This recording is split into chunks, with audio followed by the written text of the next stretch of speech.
Hello everyone, welcome back to Hank's Movie Ranks. In my first couple videos, I went over the last 2 years of Best Picture rankings, and that series will continue. I've watched all the ones for 2020 from the 2023 ceremony, but I want to take a little break from those Best Picture rankings and do my MCU movie ranking. The MCU is kind of, I would say, what really got me into watching all these movies. Kind of watching them all together and seeing them create a universe when I was younger was really cool, and then just really made me start to love movies more and more. And then obviously it's branched out to a lot different areas, but yeah, I thought this was kind of a fun change of pace from the Best Picture ones, as only one of the 37 Marvel movies has ever been nominated for Best Picture.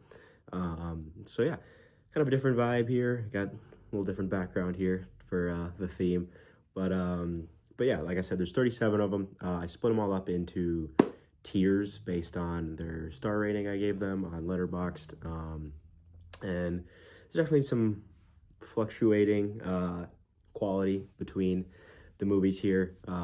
Definitely some that I think are absolutely fantastic and really love. And then some others that, especially post Endgame, have not been as strong. But, and also I'm not going to be adding in any of the TV shows here. There's just so many that they put out in the last like 3-4 years that I have not watched all of them, and I don't really think I ever will unless it becomes absolutely necessary to like follow storylines. The ones I have seen, some of them are fine, some of them I didn't really like much, but I'm just gonna exclude those completely since I haven't seen all of them. So this one's gonna be solely the movies here, and let's just jump right into it. So starting off the first tier here, I have the 2-star out of 5 tier, kind of the lowest of the low when it gets to MCU movies. And starting off in last place at number 37, I have Thor: The Dark World. This is one that's actually obviously before Endgame, but I think this is, especially before Endgame, was widely regarded as the worst MCU movie, and in my opinion, I think it still is. I think this one's just really boring. The main villain here, Malekith, is just like completely forgettable. The only thing like I can really remember about him that stands out is that he's a dark elf and like he likes the Aether, which is the reality stone in the universe. But other than that, he has like no characterization. It's really bland. And I think the Thor franchise as a whole is by far the most inconsistent one. I think there's one movie of them that's really great, and then there's 3 others that I don't really love. And especially the early 2 are not my favorites. I think they were kind of finding their footing with Thor. And then he's a lot better in the team-up films and like Avengers and the one Thor movie of his that is great. But in the other ones, I feel like they've really always had some problems getting the characterization of Thor correct. And again, I think he's kind of boring in these first couple. Overall, I think it's just a really bland MCU movie that, while there's obviously some decent action, as like is going to be the case with most of these, as that's what they're really predicated on building around. But there's a lot of stuff that I just think is kind of lame here, kind of boring. Like I said, the villain's really, really forgettable. You have the Loki death scene at the end, which is pretty effective, but then it's obviously, we've seen Loki die like 3 different times in the MCU, so it really amounts to nothing. But so overall, I think this one's just pretty boring and still, in my opinion, the worst that they've put out. Moving on to number 36, I have Eternals. Eternals is one where a lot of the stuff post Endgame has really seemed like it's directed by a committee of people and they don't really have their own set vision. That's not the case with this one. This one is clearly directed by Chloe Zhao. This is like 2 years after she had won the director and Best Picture at the Oscars for her movie Nomadland. So obviously they're going to give someone like that kind of free reign to make what they want. And I think there are a lot of great ideas here. The problem is when you have this streaming service in Disney Plus that you're trying to push out shows for, this group of characters is way more apt to be a Disney Plus show as opposed to being a feature-length film. When you only get about 2.5 hours, which is one of the longer MCU movies still, you even that in time is not enough to flesh out 10 brand new characters that we haven't seen before. A lot of other team-up movies in the MCU, like the Avengers, we obviously knew all those characters before, or Guardians of the Galaxy, while we didn't know them going in, we saw how the team was formed. Or the Fantastic Four, while they kind of skipped the origin story in the MCU Fantastic Four, there's been so many other iterations of the Fantastic Four, and they're just a family that it's, pretty easy to catch along. With Eternals, it's 10 new characters that unless you really read the comics, you're not going to know very much. And I personally don't read the comics, so it's a lot of setting up, like, who is this character, who is that character, and then they all have very different morals and whatnot. And again, while some of those ideas are good, it's just a lot crammed into one movie here, and I just don't think it gets fleshed out enough. If there were a 10-episode series where each episode could focus on one character and it all loop back around in the end, or just gives more time to flesh everything out, I think it would be a lot stronger.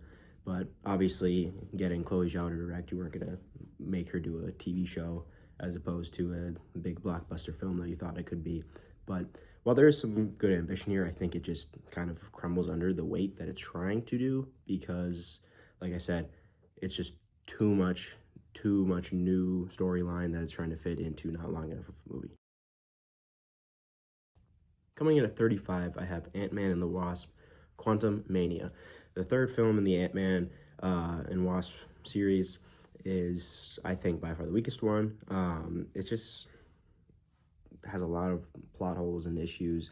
The main thing being, obviously now, it's a very inconsequential movie in the MCU as a whole, because they was introducing Kang as the new big bad of the MCU. And then obviously, because of stuff Jonathan Majors did outside of film, they let him go and they moved on, and now they're doing the Doctor Doom plotline with Robert Downey Jr.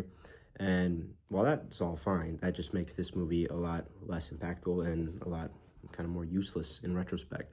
It also doesn't help that it's some of the worst dialogue and like dumb moments in the entire MCU. And then also, if you were trying to bring in Kang as this new main villain of the MCU and this big bad, I don't know if you can really make him all that threatening by having him lose to Ant-Man and a bunch of ants in the main finale here. Like, if he's supposed to be this Avengers threat, as they always say in these movies, and he's just losing to Ant-Man and some ants, like, I don't know. But then again, like I said, Jonathan Majors, I think, is a really good actor, but obviously all those plot points with him were abandoned, and I think they tried to go too much into the classic MCU humor here, and a lot of it falls flat because a lot of the dialogue is really boring. And then, yeah, overall, I just think the plot is not the strongest. It's kind of a flimsy one, so it's not that great of an MCU movie.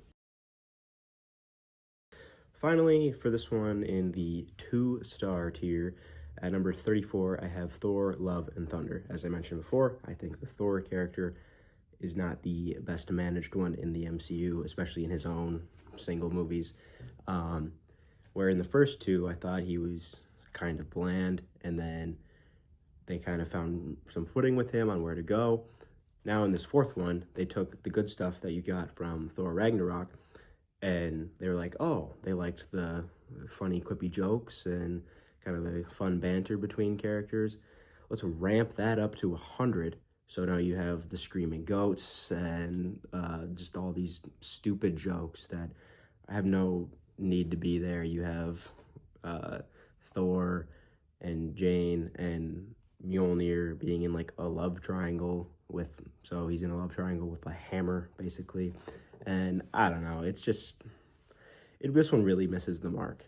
After following Thor Ragnarok, you thought this one would be great, following up and really just carrying on with the character, and they really fumble it here. And then maybe the biggest travesty of it is that they have Christian Bale, like a legendary actor and character actor, to play the main villain in your MCU film as Gore the God Butcher, and they just completely waste him. They have his very serious character and performance in an absurdly goofy movie that, shout out a goofy movie, the actual goofy movie, but in just a movie that is just going way too far into trying to have the dumb humor and everything, and kind of overdoes it to a very large extent. So it's just really off tonally, and the plot is just kind of whatever because of it, because they're focusing so much on other stuff that doesn't really matter. Moving on to the 2.5 star tier, I think these ones are a little bit stronger than the past four. I think those four are kind of the bottom of the barrel for the MCU, but I still think these ones are pretty flawed, and so they're only getting bumped up half a star here. But at number 33, I have the first Captain Marvel movie.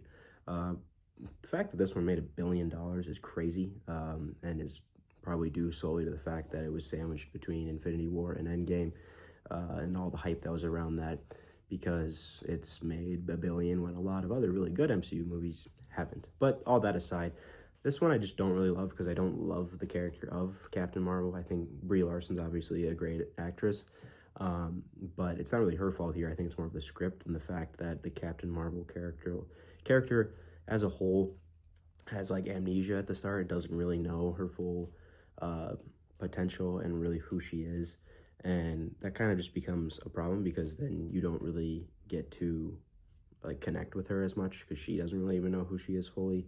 So how are we supposed to really either? And then also there's the problem of her character just being so powerful, and by the end she just like fully realizes that. So then the ending fight is kind of just like boring, and she wins immediately. There's some good stuff. I like Nick Fury and everything, and seeing kind of the younger version of him is cool. And like I said, Brie Larson's a good actress, but I just never connect with the Captain Marvel character in this one. And because of that, it's just kind of hard to get into this film as a whole. And again, it's kind of a boring set of villains here, so which is a problem for a lot of MCU movies, but it's especially one here as well. So coming in at 32, I have Captain America: Brave New World, the first Captain America movie with Anthony Mackie's former Falcon character as the new Captain America. And he's not the problem here either, because as I kind of said in the last one, the lead here isn't the problem. I think him and the character of Joaquin are really great. I think the character of Isaiah Bradley is great. I think their dynamic between the three of them is really strong. They have a lot of charismatic, and I mean, they have Giancarlo Esposito in this and Harrison Ford in this. They have a lot of really charismatic people on the screen here. The problem is the script really sucks, and it doesn't matter. I'm gonna say it again. The villain is pretty weak. I don't really care about the villain or his plot. And yeah, like I said, you have a lot of great talent on the screen, and it's kind of just being squandered with a very, very mediocre script, and a plot that I don't really get all that interested in here. Hopefully going forward, this new Captain America version can have actual good storylines and whatnot, because I think that, like I said, with the pieces they have in place, things could really work. But with this one, especially, it just really didn't. So because of that, it's down at a 2.5 star, and it's down here at 30. Now at 31, this will be the last time I have to dunk on this character before we eventually get to his final film of the options. I have the first Thor movie. Again, I just don't really love the character of Thor in his early movies. I think he's kind of bland. I do think there is some of the stuff where he obviously gets sent from Asgard down to Earth, and it's kind of the fish out of water aspects and some of the comedy there. That is fun. I like his connection with Jane, Natalie Portman's character, and like, you know, that stuff's fine. But again, I just think his character's a little bland. Obviously, Loki's good too. I want to point out, like, some of the actors they picked here are great. You know, I have Anthony Hopkins there, and then you have as Loki of Tom Hiddleston and Chris Hemsworth as Thor. Like, they nailed a lot of those castings. But with that being said, I think the characterization again early on with the Thor movies is kind of bland, and I just, you know, like I said, I don't love this character. So aside from his one movie that obviously is going to be a lot higher up here, where I think they finally kind of nailed it down, these Thor movies are just going to be a little bit lower for me, so I have it here at 31. At number 30, I have The Incredible Hulk, probably the most forgotten movie of the MCU, just because it was the second one they ever made. It's very different from a lot of MCU stuff, and then obviously also the actor you have playing Bruce Banner in the Hulk here is different than the one you have in every other film that Hulk is involved in. Edward Norton's here instead of Mark Ruffalo, and that's not an issue. I think he's perfectly fine in this. I really like the kind of just big boss fight, final battle between the Hulk and Abomination. But as I mentioned, this one just kind of gets lost in the shuffle of all the MCU as being kind of the odd duckling of the group, where it's so different from all the other ones. It's still like a fine movie, obviously, but like I said, it's just very different compared to them, and it makes it kind of hard to like go back and rewatch and connect with it, knowing that it's not really leading a whole lot of spots. There wasn't ever really a follow-up to the story until Captain America Brave New World touched back on it a bit. So yeah, I mean, as a whole, it's still a fine, Incredible Hulk movie, but it's just a little more forgettable, and because of that, it's down here at 30. At number 29, I have Iron Man 2. This is the final one in the 2.5 star tier. And with this one, they took the first Iron Man, which is great, and tried to rush a sequel out pretty quick. And I think you kind of see some of that, where there's a lot of plot points that are jumbled into one here. There's a lot of different subplots, 2 different main villains, and it's trying to juggle a lot of things while not really coming together as one and landing the mark here. I mean, some of the stuff is great. Obviously, Robert Downey Jr. as Iron Man is never gonna put in a bad performance here. He's great as this character. He is like the MCU. And then Don Cheadle as Rhodey and War Machine here is another solid spot. And Mickey Rourke is good as one of the main villains here. But as I mentioned, with the 2 different villains, while they do kind of come together towards the end, it's just the plot feels so disjointed, and like there's so much stuff going on that by the time everything kind of comes together towards the end, it just feels a little rushed and like out of place, and I don't know. So it's just kind of random with this one, with all the different plot threads, and it just is a disjointed plot, again, in simple terms. I mean, there's a lot of good stuff here with the performances, but like I said, when you have so many different plots that it's trying to juggle, it doesn't really all come together so cohesively. Kicking off the 3-star tier, we're going to be moving on to number 28 with Doctor Strange in the Multiverse of Madness. With this one, I think obviously there's some good here. Sam Raimi back directing a comic book movie, and you get to see some of his more horror elements shine through as well. Benedict Cumberbatch and Elizabeth Olsen are great as Doctor Strange, and Wanda and Scarlet Witch. But this one really also is one where you see the Sam Raimi elements, but also it feels like a committee definitely had their paws all over this one in the creation of it. The Illuminati scene just feels like kind of thrown in to show some fun cameos and stuff like that.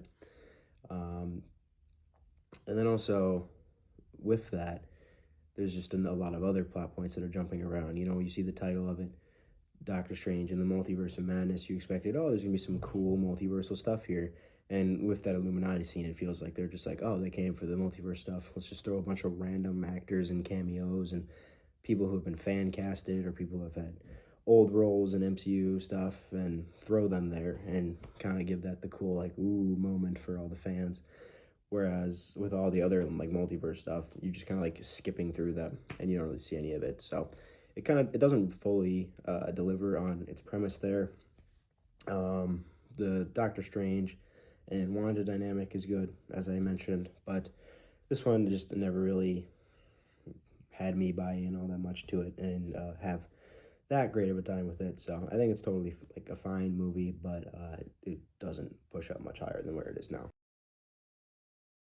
Moving on to Ant-Man and the Wasp. Ant-Man and the Wasp, the first time that they officially team up as their 2 heroes. I think it's a fine movie again, but this one, it's really not trying to go for anything crazy. It's a very confined story set around just kind of one item that multiple different people are trying to get here.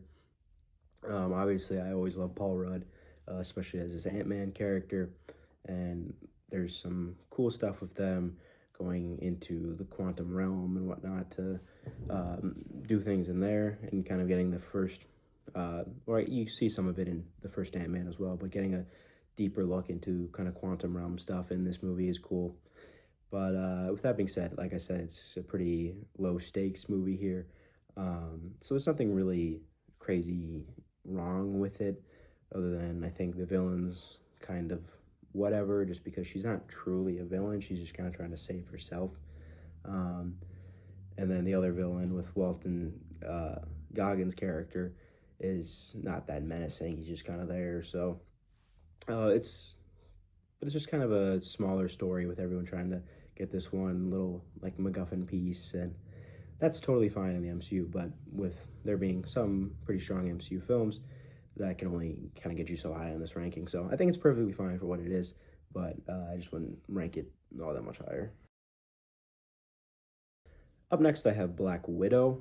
Black Widow is one where there's, again, a lot of good elements. Scarlett Johansson's always great as this character, but even she's kind of outshined by David Harbour as Red Guardian and Florence Pugh as Yelena in her own movie.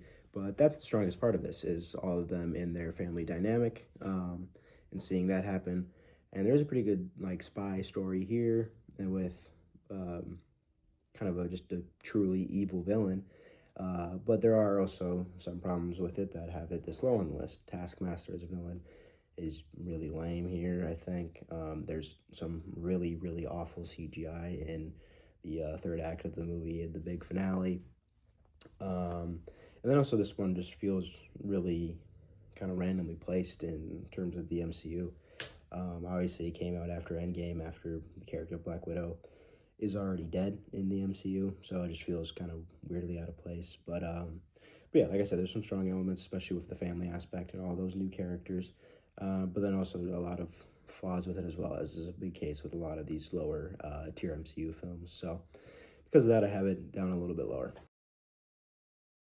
At number 25, I have The Marvels. The Marvels is probably a little bit higher than most people would have it for me, and that could also just be recency bias, as it was the one that I hadn't watched before getting ready to make this list, so I had to watch it back. And so there's definitely probably some recency bias with it, and maybe bump down a couple more spots with time. But I think the big thing is, I mentioned earlier, I don't love the character of Captain Marvel in a lot of this stuff, but I enjoy her here because they have her working with Miss Marvel, who is great, and Monica. And I think the three of them have a really good relationship. And really, that's why this is so high. That relationship of the three of them, I think, is really strong. Obviously, with Nick Fury also making his appearances within that grouping as well. And I think their chemistry is all just really good. The story here is kind of bland and whatever. There's one of the plot lines is legitimately the villain, like, sucking air out of one planet into her own planet, or water from her planet, or from a different planet into hers, and it's kind of like, what is going on? And also the villain is really boring. It's like Ronan from the first Guardians. It's just his replacement is this new villain, and she's just as bland, just as whatever as the original Ronan was as well. So a lot of the elements around this aren't that great, but I just really love the dynamic between the three main characters, and that's why it is a little bit higher than it probably realistically should be. And finally in this tier, I have Iron Man 3. Iron Man 3 is another one where obviously it's a Iron Man movie. Robert Downey Jr. is going to be great here. Obviously they have the big shake-up of the Mandarin twist for the villain, and I'm kind of whatever on that. That bumps it down a bit just because it seems a little pointless. But as a whole, I think it's like a fine movie. This one, honestly, I don't really have that strong of opinions on one way or another, and that's kind of why it's just in the middle here. But yeah, like I said, obviously, you're always gonna have fun Tony Stark, Iron Man shenanigans in any of these movies, and it gives what felt like could have been a good send-off for him. And then obviously he's been in like 5 films since then, so it was never really going to be the send-off for Iron Man. But I mean, it's a strong enough film. Like I said, I don't really have any thoughts real strongly either way on it. I think it's just pretty fine, pretty average, right down the middle MCU film. So that's why it's here towards the middle. Moving up to the 3.5 stars, I have Spider-Man Far From Home, the second of the Tom Holland films and the first post-Endgame film in the MCU, which is wild to think that that's the case when this one's been already like over half a decade since this one came out. But anyways, that being said, I think this one has a lot of really fun stuff. Obviously, I think the Tom Holland, Peter Parker character and just Spider-Man movies are a lot of fun. I like the cast surrounding him in that. And so you get a lot of the fun Spider-Man stuff that you always have here, but there's also flaws. I think Mysterio is a cool villain, but also like his villain plot's kind of weird. Like he's just using drones to make these big explosions to make him the next hero. But like when he becomes the hero, then what, you know? But anyway, so I think he's like fine. Some of the other stuff is fine. It's also kind of weird that Tony leaves this super important piece of technology to Peter Parker. Well, obviously I know they had a great rapport. Like Peter had been dead for 5 years and he's a teenager, and I don't know. It just feels like there's a lot of weird plot holes here that don't work all that well, but you still get a lot of fun Spider-Man stuff, and that's enjoyable enough to move it up quite up the list over a lot of these other films that I've talked about so far. 22, Captain America, the First Avenger. First Captain America outing in the MCU is a strong one. They obviously, like Steve Rogers is one of the cooler origin stories, I feel like, just kind of seeing how he turns from obviously the scrawny kid into the super soldier is really cool. So, I mean, that's all great here. Chris Evans was a great casting as Captain America, and that holds true through all of his movies, but seeing his origin is really cool, and I think that's a lot of fun. Some of the flaws that have it a little bit lower, I think Red Skull is a fine villain again. Once again, not a super strong villain in one of these movies, but he's fine. And then also a lot of the cool stuff that happens, like with World War II and getting to see Captain America do all that, they kind of just montage through and don't really show all of it, which I think it's kind of lame. I kind of want to see Captain America running around in the middle of World War II and what he gets to do. That sounds kind of dope, but so the fact that I cut that a little bit short is a little disappointing. But with all that being said, like I said, the origin story here is really cool. Steve Rogers is just a fun character to see grow and turn into Captain America. So as the first outing of Captain America in the MCU, I think it's a really strong one. So that's why I have it up at this ranking. Moving to 21, I have Doctor Strange, the first one. Doctor Strange is a cool one because it has some of the coolest visuals in the entirety of the MCU, with some of the just kind of city-bending scenes and everything. The Dormammu scene at the end looks really cool. And like I said before, Benedict Cumberbatch is a really fun character as Doctor Strange. There's a lot of cool stuff here with, you know, the mystic art stuff that they do. So like I said, the visuals look really cool here. Again, weak villain. Great actor who's playing him, but he's kind of boring. And then Dormammu at the end, well, he's cool and visually really fun, and it's interesting to see how Doctor Strange beats him with the classic saying. But despite all that, he's just there for like a couple minutes, and he's not really a fleshed out villain. He's just this like entity that's coming to take over. So another movie with fun elements, interesting kind of origin story for a character, but problems again with a weak villain that while the stakes are super high, you're still not that interested because the villain is really bland and kind of boring. So while that's a problem here, it's also a problem in a lot of the films, as I've mentioned, so it kind of sits here in the middle. Number 20, Avengers Age of Ultron, taking the great success of the first Avengers and then fleshing out those characters a little bit more through a couple other movies.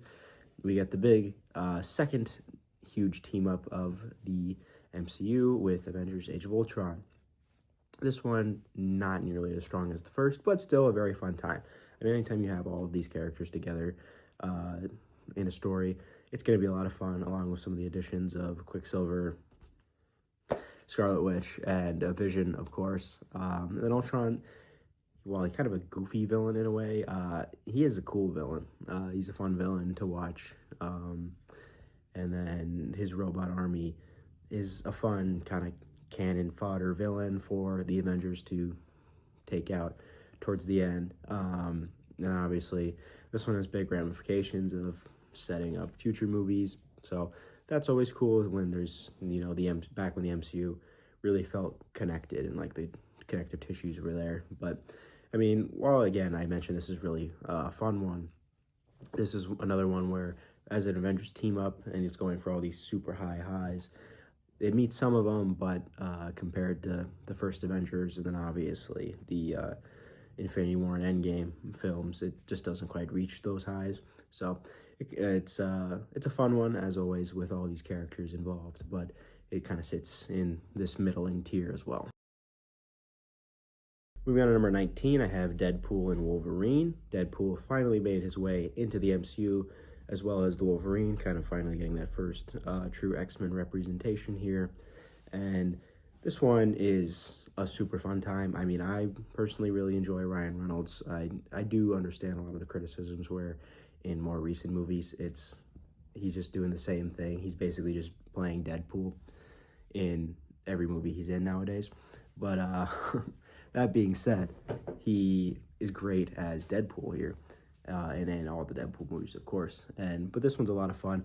I love Matthew McFadden from Succession, as that's my favorite TV show. So seeing him as a villain, even if he's kind of a whatever villain, is fun to see as well. And Hugh Jackman is obviously great. I mean, he's been this Wolverine character for however long now, and for good reason.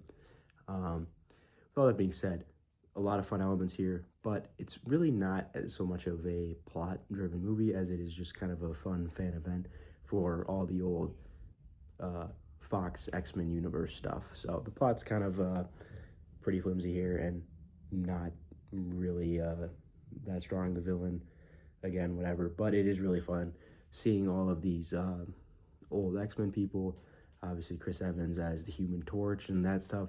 Just all the Fox Marvel stuff that used to be popular and kind of paved the way for the MCU to happen.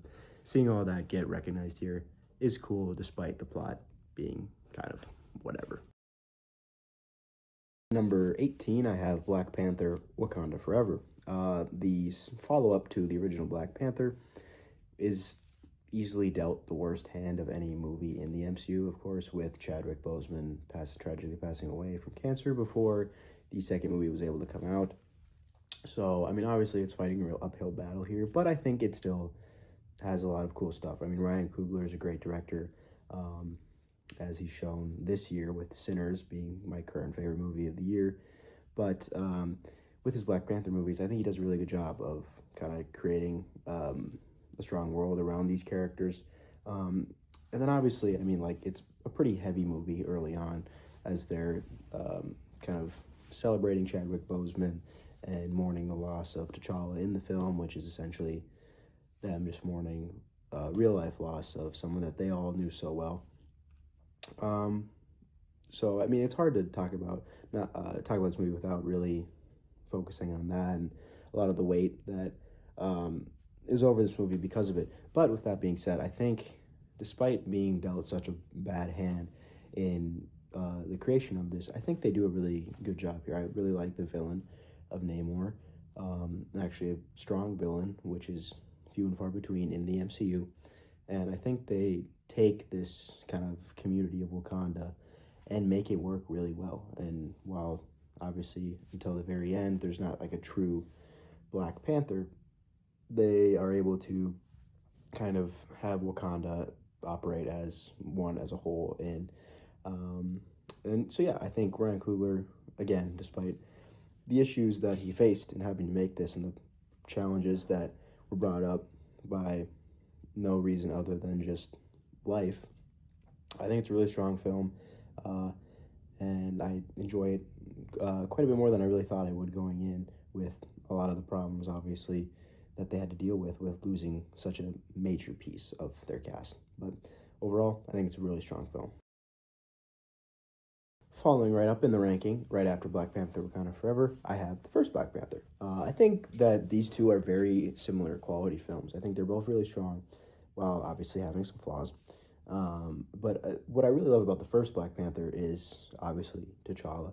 Chadwick Boseman is great as Black Panther, and then of course Killmonger is a fantastic villain. That's if Black Panther franchise has done one thing right compared to other MCU products, is that they have very strong villains here. Killmonger, while he doesn't end up winning in the end, and obviously he dies, he does change T'Challa's mind and makes him and Wakanda more open to working with the outside world, which is really what Killmonger's goal was the whole time. So I think he's a really interesting villain, and actually really makes an impact on our hero, which you don't always see in the MCU. And then obviously Wakanda is just a really cool world that Ryan Coogler built out here. His directing is great, as always. But yeah, so great hero, great supporting cast, and a great villain. Obviously some problems. Some of the CGI at the end looks really bad, but it's, I mean, with a lot of the performances are as great as they are, that's cool. Also, it's the only MCU movie ever nominated for Best Picture. Obviously, I don't think it's the best one, but due to the fact that kind of the messaging it had in this one, you can absolutely see why this is the one that finally broke through and got that nomination. And I think it's a deserved one. So again, I think it's a strong movie here, but obviously there's just some more that I enjoy more from the MCU. Finally, in our 3.5 star tier, I have Shang-Chi and the Legend of the Ten Rings. I think this one was a lot of fun. Post-Endgame, there really hadn't been one that really hit the mark and kind of set it off like, oh, this is the direction we're going, because you had Black Widow, which obviously, while it was a fine movie, obviously wasn't setting anything up really for the future of the MCU, considering it was about a character who had already died in the timeline. So then bringing in Shang-Chi and having this new character added in and this new origin, and it was a lot of fun. Really made it feel like the MCU was going to kind of do it again and get a new story going. Obviously, they faltered a lot aside from that, but Shang-Chi itself, I think, is really strong. There's some stuff here where Awkwafina's character isn't the greatest. She's kind of there like the whole time, and Awkwafina, I think, is fine in movies when she's there a little bit and she's fun. I don't love when she's necessarily like one of the main characters, because it's a lot. But the villain here, 3 in a row, where I'm gonna say the villain is actually really strong, with the villain being his father and being motivated by grief really more than anything. It actually makes him a little more interesting to follow. And then also some of the fight scenes with kind of just the martial arts stuff here is really cool. Now towards the end, with the whole CGI battle, again, looks a little spotty.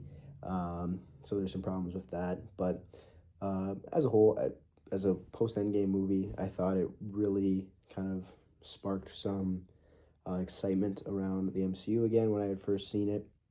So I think it's a lot of fun here, and I hope to see this character kind of continue more in future installments of the MCU. Moving into our 4-star tier, I have Guardians of the Galaxy Volume 2. My favorite set of characters in the entire MCU. However, I do think this is the weakest of their 3 films. But this one is still one that I have a lot of fun with, mainly just off the back of it being this set of characters that I absolutely love.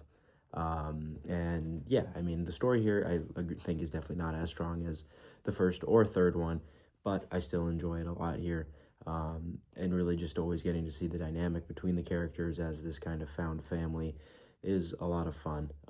Ego, while I enjoy Kurt Russell and his performance, he's kind of a weird villain since he's not really truly revealed to be one until the twist towards the very end. So it makes it kind of hard to fully, get invested into him as this villain. But again, as a whole, this one I just still enjoy a lot because it is these characters. And while the plot of it all and the movie that itself, I think, is definitely the weakest of their three, and it has some flaws. Um, I can overlook some of that stuff just because I love these characters so much, and I love their dynamic, and I love James Gunn's direction with them always. So, but yeah, like I said, it's not perfect by any means, but when it's my favorite group of characters, it's gonna get moved up pretty highly on the list, despite any of the flaws I might have with it. Moving on to number 14, I have Spider-Man Homecoming, the first of the MCU Spider-Man installations. I think it's a good one. I really enjoyed Vulture as the villain here. Michael Keaton's great. He's always strong in comic book roles, and he's just a great actor in general, so it's fun to see him.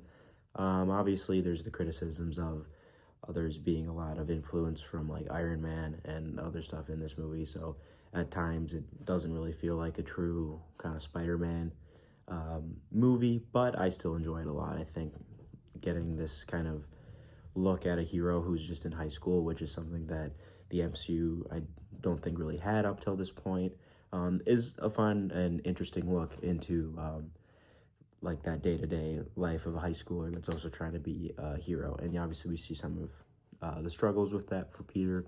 And overall, it's just a fun one. Like I said, the villain is really great here. I like Tom Holland as Spider-Man quite a bit. Zendaya is good, and just kind of the whole cast of people they have surrounding Peter Parker in this. I think they really found a good group for all of the movies here, and with it being the first one and just kind of see all of them getting their introductions and development, I think it's a really fun time. So have it up here at 14.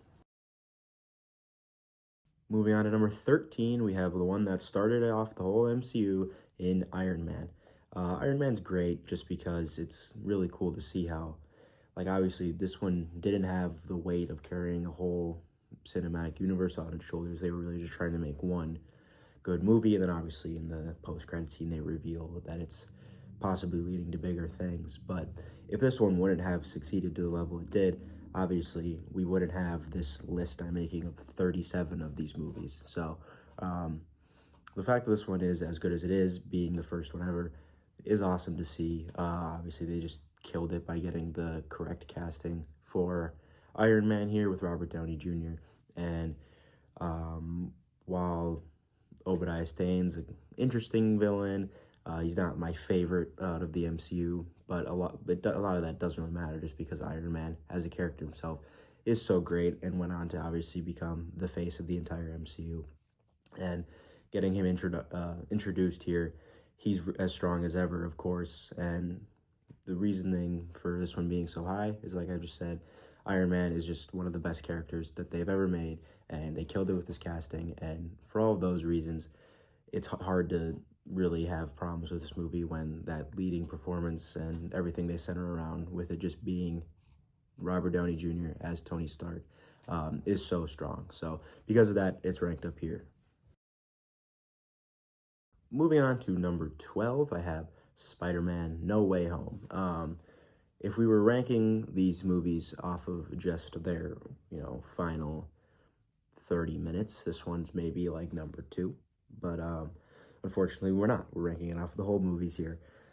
And while this one, like I said, has one of the greatest endings in the entirety of the MCU, and it's so awesome that we got to see all 3 of the Spider-Man actors reunited, playing their roles here. I think a lot of the plot that leads up to all of this is kind of flimsy, obviously the fact that all of this is set in motion by him and Doctor Strange just basically having a miscommunication when they're doing a spell or whatever is, kind of weak and kind of a thin plot. But this one obviously is so high just because despite the fact that as a true plot and story aspect here, there are a ton of flaws in this one, and it's not like, the easiest plot line to get on board with. You get to see all of the old Spider-Man villains, you get to see all of the Spider-Man actors, and it's just such a cool event and celebration of all things Spider-Man that it gets boosted up here enough where a lot of the plot holes and stuff can be bypassed for just how amazing the highs of this movie are.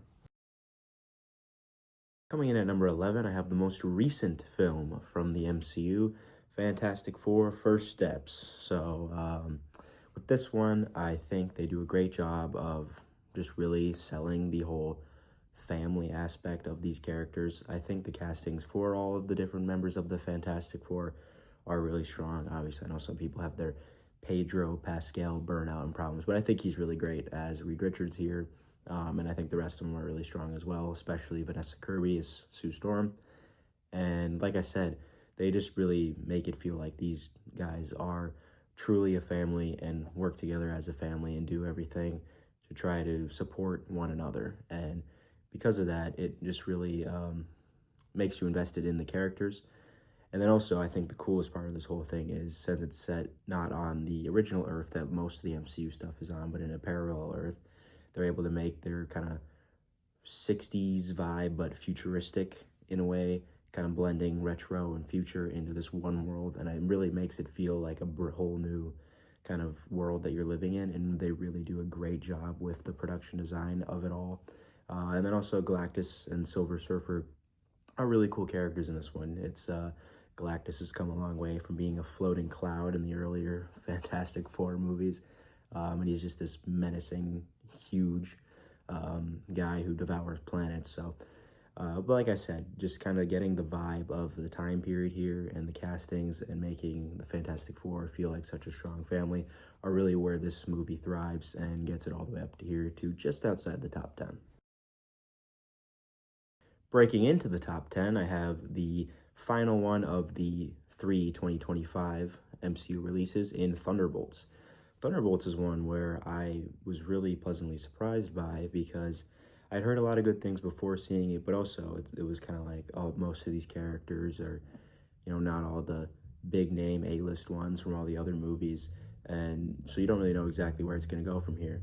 But they do a really great job of building the dynamics between all the characters here and taking these characters who we haven't had as much time with and really making them some of like the best ones that we have in the MCU. And then also it's got, a lot more themes here of just looking at stuff, like seeing the different characters and like their depression and whatnot. So it's more of a deeper movie exploring deeper themes, as opposed to a lot of MCU movies as of recent where it's just kind of explosions and the hero fighting the villain and nothing all that deep in it. So with this one, it was cool to see them kind of take a different path here and really make these characters who, like I said, aren't necessarily the A-list ones in the MCU, and make this top tier MCU movie that breaks into the top 10 for me. Coming in at number 9 is one that's probably going to be a lot higher on my list than maybe the consensus, but that is the first Ant-Man movie. For this one, I just think it's a lot of fun, honestly. While there are some similar issues to a lot of these other MCU movies, the villain here is pretty standard, mediocre MCU villain. I just really love Paul Rudd as Ant-Man, and making it kind of just this more of a heist film as opposed to something that has these crazy stakes.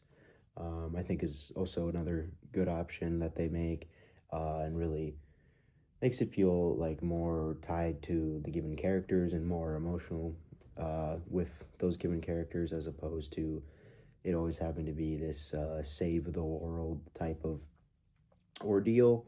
So, but yeah, I mean, like the character of Ant-Man and Paul Rudd in it is just great. I think he's one of the funniest characters in the MCU, and because of that, I just have a lot of fun with these Ant-Man movies.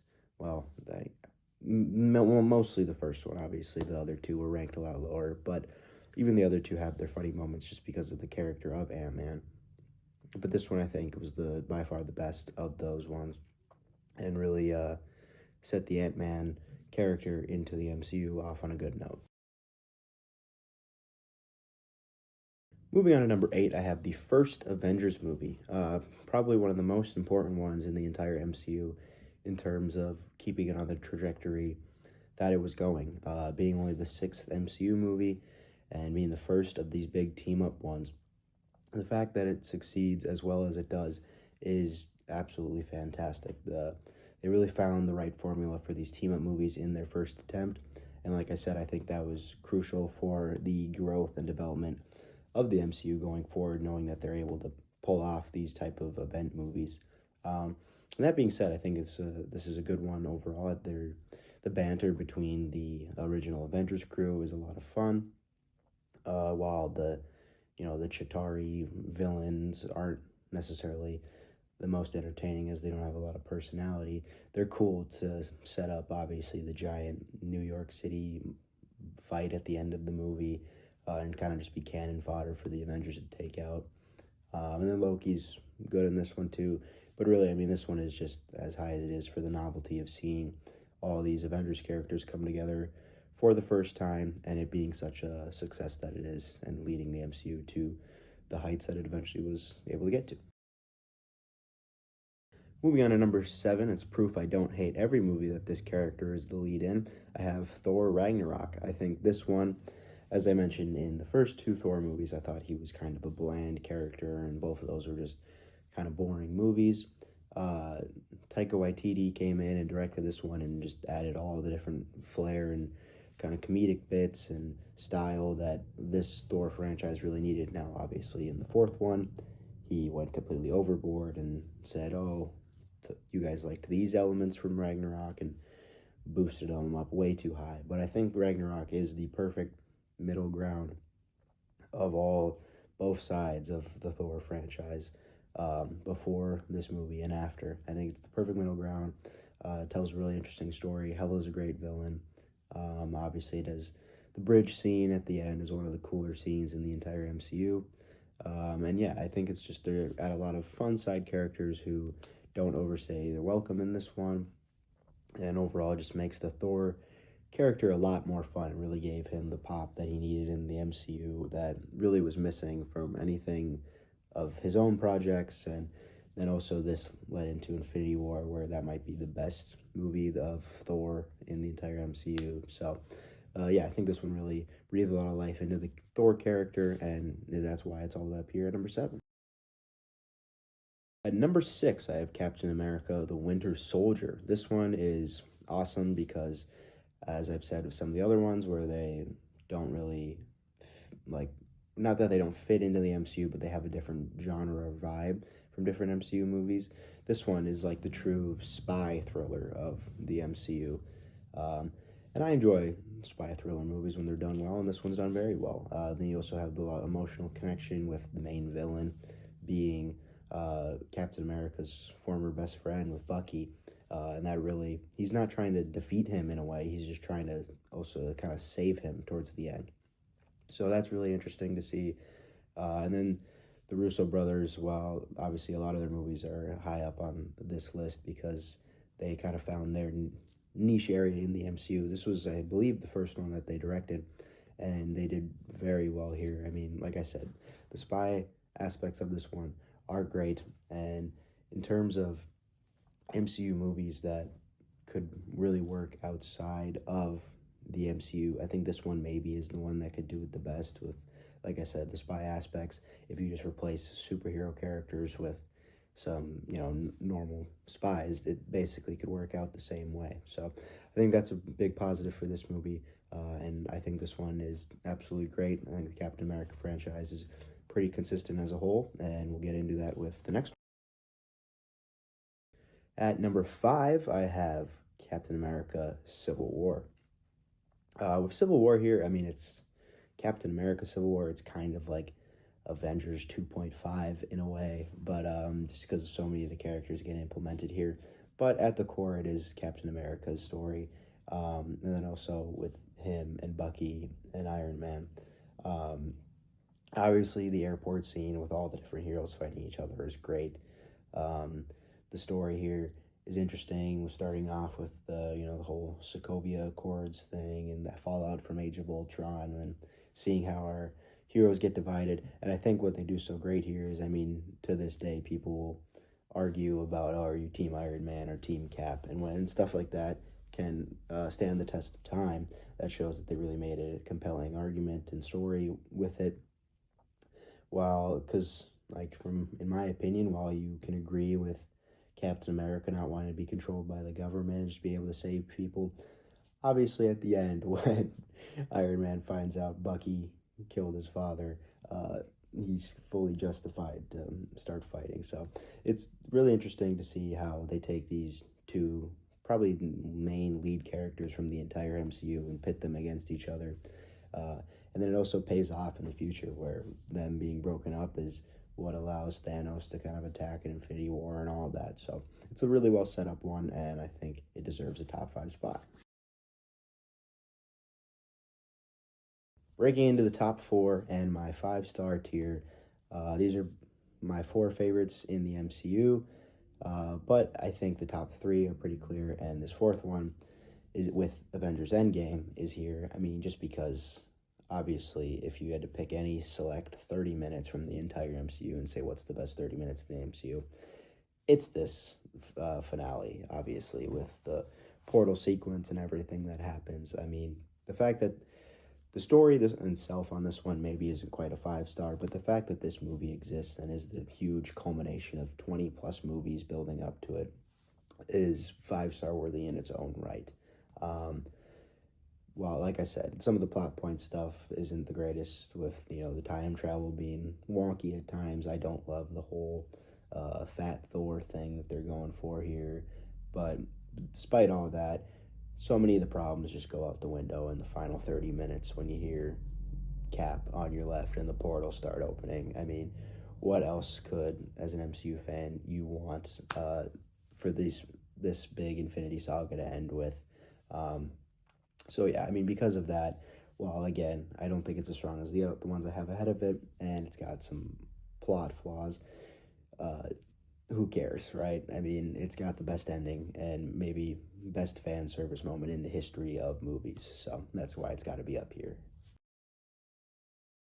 With all those positives about Endgame, I still think it's the weaker of the two Infinity War Endgame combo platter films here. I think Infinity War is by far the best of the MCU movies that doesn't involve my favorite set of characters. If you're keeping track, the top 2 movies are the same franchise.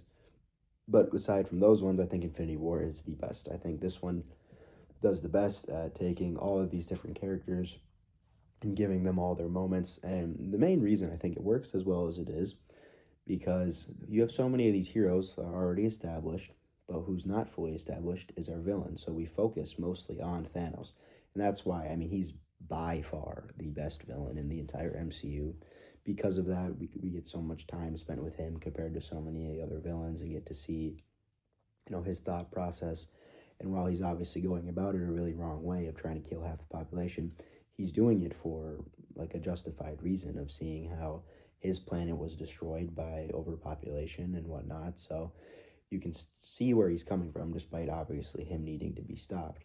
And then having all the different groups of heroes getting to interact with him on all the different planets just ties everything together so well. I think the final battle on Wakanda in this one is almost as strong as the one in Endgame. So, and then overall, I just think the plot of this one is a lot stronger. So, while obviously the highest high of Endgame is the highest in the entire MCU, I think as an entire movie, Infinity War is definitely the strongest one that doesn't involve a certain group of characters.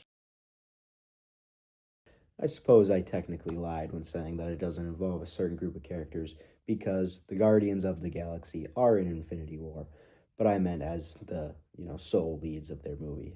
Guardians of the Galaxy for the longest time would be, if someone asked me what my favorite movie is, I would have told you this one. I've watched this one, I think, by far the most out of any MCU film. I can quote so many parts of this one.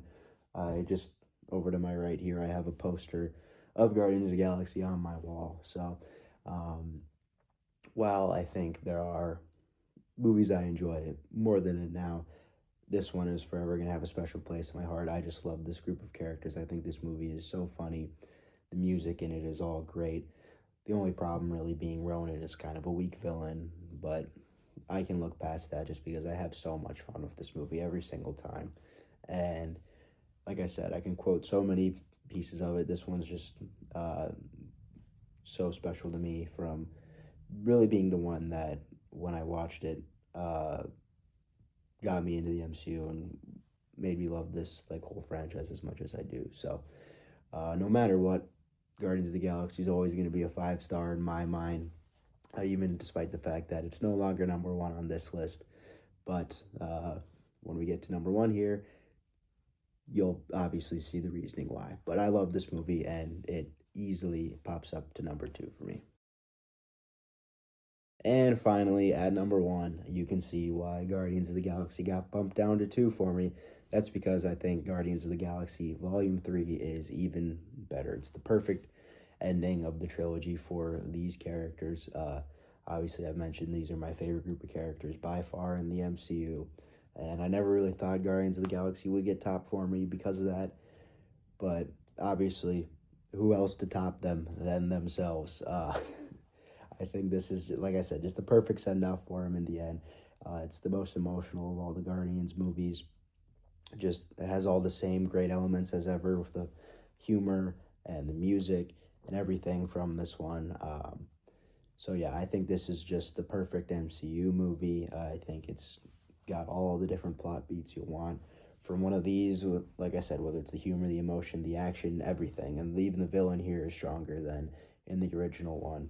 So for all the different reasons I mentioned there, and it just being an improvement of using my favorite characters, obviously for me, this one is going to be my number one. And now I don't think this one will ever get passed. So anyway, that was my ranking of all 37 MCU movies.